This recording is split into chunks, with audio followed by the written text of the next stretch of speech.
મિત્રો, બિઝનેસમાં આપણે બે રીતે ડિસિઝન લેતા હોઈએ છીએ, એક ઇમોશનલ અને બીજું લોજિકલ. તો વધારે પડતા આપણા ડિસિઝન જે છે એ ઇમોશનલી લેવાતા હોય છે, અને એમાંય બે પ્રકારની ઇમોશન્સ કામ કરતી હોય છે. એ કઈ ઇમોશન્સ હોય છે?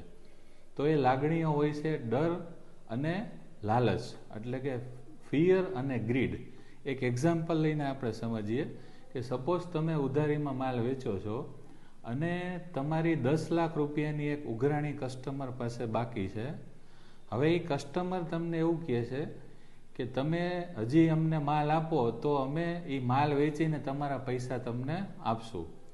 અને આપણને એવો ડર હોય છે કે જો હું આને હજી ઉધારીમાં માલ નહીં આપું વધારે તો એ મારા જૂના પૈસા નહીં કાઢે. અને એક બીજી બાજુ તમને બિઝનેસ એટલે કે ધંધો કરવાની, સેલ્સ કરવાની લાલચ પણ હોય છે.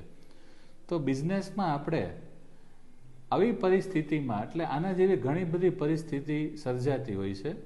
તો બિઝનેસમાં આપણે આ ઇમોશન્સને બેલેન્સમાં રાખવાની છે, અને કોઈ પણ ડિસિઝનને લોજિકલી લેવાથી આપણે બિઝનેસમાં આગળ વધતા હોય છે અને સફળ થતા હોય છે. Thank you.